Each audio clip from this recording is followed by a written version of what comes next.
Hello student, आज का जो टॉपिक है हमारा वो है टाइप्स ऑफ करोजन।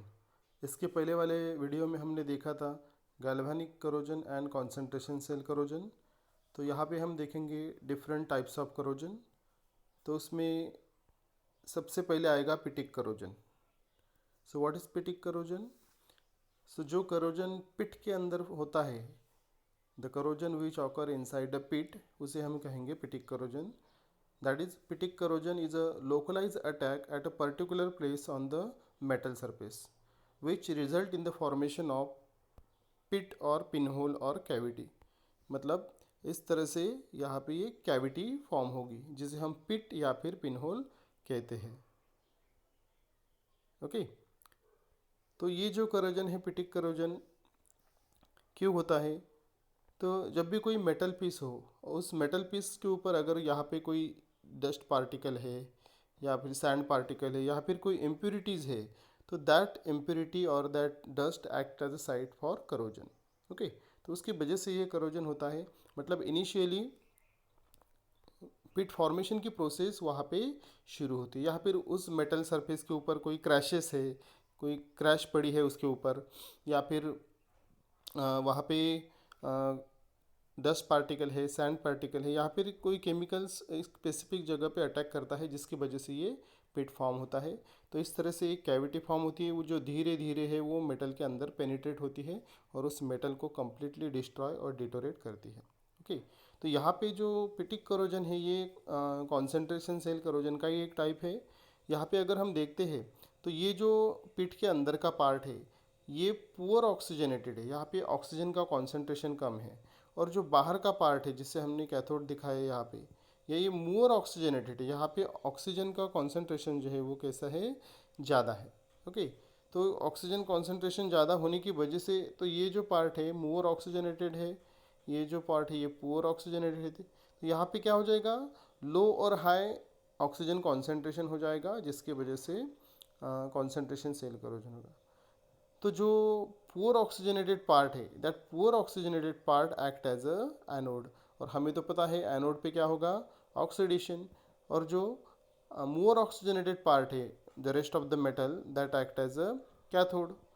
ओके, तो कैथोड पे क्या होता है फिर, रिडक्शन होता है। तो एनोड पे ऑक्सीडेशन होगा, कैथोड पे रिडक्शन होगा। मतलब जो एनोड है वो डिटोरेट होगा, उसका डिस्ट्रक्शन होगा, उसका लॉस होगा, और जो कैथोड है वो प्रोटेक्ट किया जाएगा। तो हमें रिएक्शन तो पता है किस तरह से होती है। तो यहाँ पे देखिए जो एनोड है, यहाँ पे जो आयरन, सपोज ये आयरन का रॉड है या फिर आयरन का मेटल पीस है, तो यहाँ पे दो इलेक्ट्रॉन लूज करेगा और उसके ऊपर डाई पॉजिटिव चार्ज आएगा। ये जो इलेक्ट्रॉन है यहाँ पे, ये जो इलेक्ट्रॉन यहाँ पे लूज किए जाते हैं, ये इलेक्ट्रॉन जो है वो एनोड टू कैथोड, तो ये फ्लो दिखा है इलेक्ट्रॉन का, ये करोजन करंट है या फिर जो इलेक्ट्रॉन का फ्लो है वो एनोड से कैथोड जाएगा। यहाँ पे इलेक्ट्रॉन जो है वो एब्सॉर्ब किए जाएंगे, मतलब जो ऑक्सीजन है in presence of with a water, ये यहाँ पे एब्सॉर्ब करेगा और वहाँ पे toys of OH minus form हो जाएगा। उसके बाद में ये जो Fe के आयरन के Fe+2 है, और यहाँ पे ये जो OH2 माइनस जो कैथोड पे फॉर्म हुआ है इलेक्ट्रॉन गेन करने के बाद, ये दोनों कंबाइन होके यहाँ पे करोजन प्रोडक्ट FeOH/2 यहाँ पे फॉर्म करेंगे, जो कि करोजन प्रोडक्ट है, जो यहाँ पे हमने इस तरह से दिखाया है। ये जो आपको दिख रहा है ना, सो this is a corrosion product. Okay, तो ऐसे करोजन को हम कहते हैं पिटिक करोजन, जो कि इम्प्योरिटीज़ की वजह से या फिर सैंड या डस्ट पार्टिकल अगर मेटल सरफेस के हो उसकी वजह से वहाँ पे कैविटी फॉर्म होकर वो मेटल के अंदर पेनिट्रेट होती है। तो ये जो पिट फॉर्म होता है ये किस वजह से होता है? सबसे पहले तो इम्पोर्टेंट रफ सरफेस, या फिर हम इसे बोल सकते हैं नॉन यूनिफॉर्म सरफेस। अगर मेटल का सरफेस यूनिफॉर्म नहीं है तो उसकी वजह से वहाँ पे पिट फॉर्म हो सकता है। दूसरी बात है वहाँ पे स्क्रैचेस और कट एज, अगर मेटल सरफेस के ऊपर कोई क्रैशेस है तो that can also be act as a site for corrosion. Then local stirring studding of on a metal, then sliding under the load, आप मेटल को अगर स्लाइड करते हैं, अगर उसके ऊपर ज़्यादा लोड है उसकी वजह से भी ये पिट फॉर्म हो सकता है। या फिर chemical attack at a specific point. Next one is a presence of impurities, that is sand particle, dust particle on the metal surface. Okay, तो इसे हम कहेंगे pitting corrosion. Now next corrosion जो है that one is intergranular corrosion. So intergranular corrosion को हम कैसे define करेंगे? The corrosion which occur at the boundaries of granule, जो ग्रैनुल की बाउंड्रीज पे होता है। So these are the granule boundaries. तो जो ग्रैनुल की बाउंड्री पे करोजन होता है उसे हम कहते हैं फिर इंटरग्रैनुलर करोजन। ओके, तो हमेशा जो ग्रैनुल की बाउंड्रीज है, जो ग्रेन बाउंड्रीज है, that is more active and more sensitive toward the corrosion attack.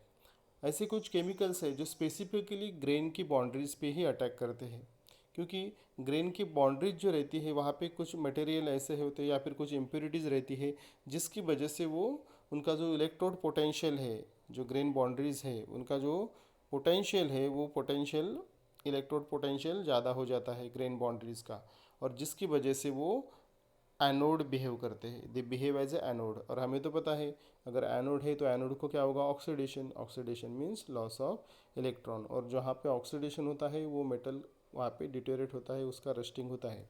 और जो रेस्ट ऑफ द मेटल है, जो ग्रेन का सेंटर है या फिर जो प्रेसिपिटेटेड प्रोडक्ट फॉर्म होता है, वो कैथोड बिहेव करता है। ओके, तो इस तरह से ये करोजन होता है जिसे हम कहते हैं इंटरग्रैनुलर करोजन, क्योंकि ये ग्रैनुल की बाउंड्रीज के बीच में होता है। क्योंकि ग्रैनुल की बाउंड्रीज जो है ये they are very sensitive toward the chemical attack, because वहाँ पे अगर कुछ इम्प्योरिटीज़ है या फिर कुछ ऐसे सब्सटेंस वहाँ पे सेटल होते हैं जिसकी वजह से उनका इलेक्ट्रोड पोटेंशियल ज़्यादा होता है और वो थोड़े से एक्टिव रहते हैं, और एक्टिव पार्ट हमेशा एनोड रहता है, इसकी वजह से वो एनोड बिहेव करेंगे।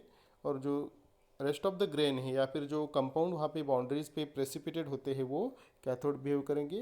तो एनोड ऑक्सीजन, कैथोड पे होगा रिडक्शन। इस तरह से जो इंटरग्रैनुलर करोजन है वो होता है।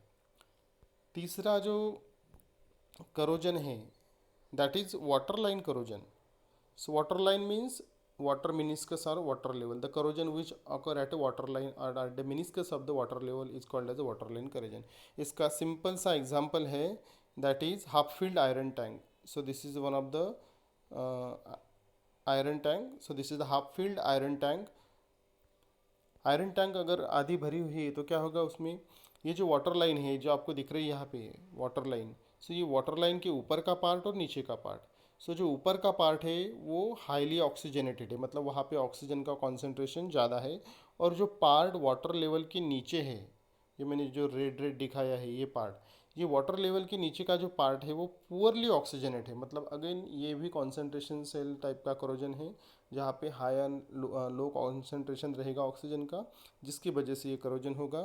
तो जो पुअरली ऑक्सीजनेटेड पार्ट है वो हमेशा क्या बिहेव करेगा? That behave as a anode. और एनोड पे क्या होता है? Oxidation. Oxidation means loss of electron. और हाईली ऑक्सीजनेटेड पार्ट जो रहता है that behave as a cathode. Cathode पे क्या होगा फिर? Reduction. Reduction means gain of electron, मतलब जो इलेक्ट्रॉन यहाँ पे एनोड पे रिलीज किए जाते हैं वो कैथोड पे गेन किए जाते हैं। इस तरह से वाटर लाइन करोजन होता है।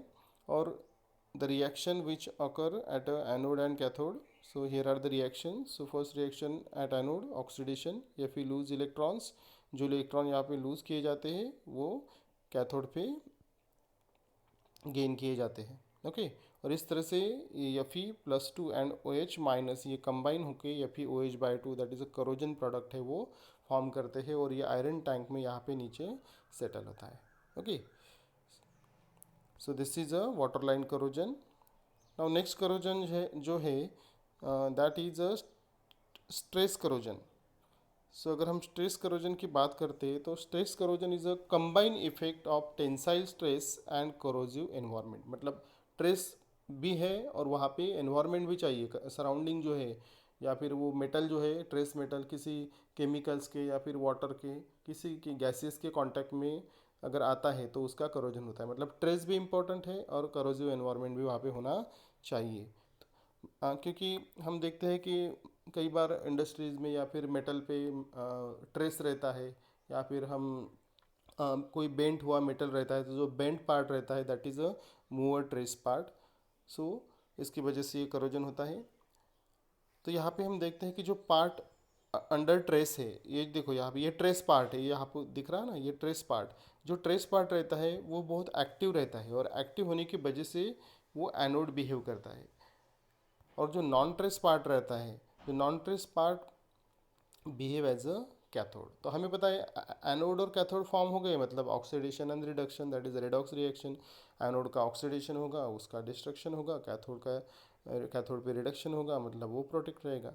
तो यहाँ पे हम देखते हैं कि यहाँ पे आप दो ग्रेन दिख रहे हैं, एक मेटल पीस है, उसको क्रैक गई है यहाँ पे। तो ये क्रैक के ऊपर का एक ग्रेन बी और ये ग्रेन ए, और this is a trace part. So this trace part is a anode, okay, and non-trace part act as a cathode.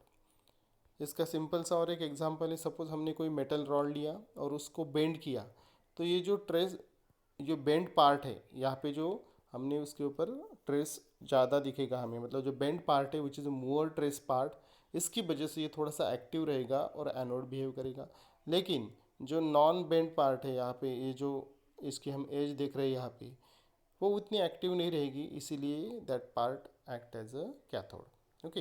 लेकिन यहाँ पे हम देखते हैं कि हमने ऊपर लिखा है एक्वियस सॉल्यूशन, मतलब यहाँ पे ट्रेस तो है, ट्रेस पार्ट है, लेकिन करोजिव एनवायरनमेंट भी चाहिए, मतलब ये मेटल पीस जो है एक्वियस सॉल्यूशन के कांटेक्ट में है। तो इस तरह से कोई भी मेटल रॉड अगर आप बेंड करते हो और वाटर में या फिर किसी केमिकल में कांटेक्ट में अगर वो आता है, तो जो ट्रेस पार्ट है वो बहुत ज़्यादा एक्टिव रहता है, और उसकी वजह से वहाँ पे उसका ऑक्सीडेशन या फिर करोजन होता है, और जो रेस्ट ऑफ द पार्ट है वो अनअफेक्टेड रहता है, ओके। तो इसके रीजंस क्या है, ट्रेस करोजन किस वजह से होता है? तो सबसे पहले तो क्विंचिंग ऑफ मेटल्स, क्योंकि मेटल्स को बहुत मतलब कूल करते हैं ऑयल में या फिर वाटर में, उसे हम क्विंचिंग कहते हैं। तो उसकी वजह से भी मेटल के ऊपर ट्रेस आ सकता है। उसके बाद में वेल्डिंग ऑफ मेटल, जब हम दो मेटल पीस एक दूसरे को कनेक्ट करते हैं, उसका वेल्डिंग करते हैं, उसकी वजह से भी ट्रेस आ सकता है। या फिर थर्मल ट्रीटमेंट, अगर हम थर्मल ट्रीटमेंट देते हैं मेटल को, तो और अगर हम मेटल के ऊपर लोड अप्लाई करते हैं, कोई भी सर्विस कोई भी काम करते वक्त अगर हम मेटल के ऊपर लोड अप्लाई करते हैं, तो उसकी वजह से भी ट्रेस आ सकता है, okay. So this is all about trace corrosion. तो इस तरह से हमने यहाँ पे डिफरेंट टाइप्स ऑफ करोजन देखा, जिसमें पिटिक करोजन देखा, उसके बाद में waterline corrosion, intergranular corrosion and stress corrosion, okay. I hope आपको ये वीडियो अच्छा लगा होगा। अगर आपको कोई डिफ़िकल्टी है तो आप मुझे कमेंट बॉक्स में भेज सकते हैं। अगर आपको वीडियो अच्छा लगा तो लाइक कीजिए, शेयर कीजिए और सब्सक्राइब कीजिए। Thank you.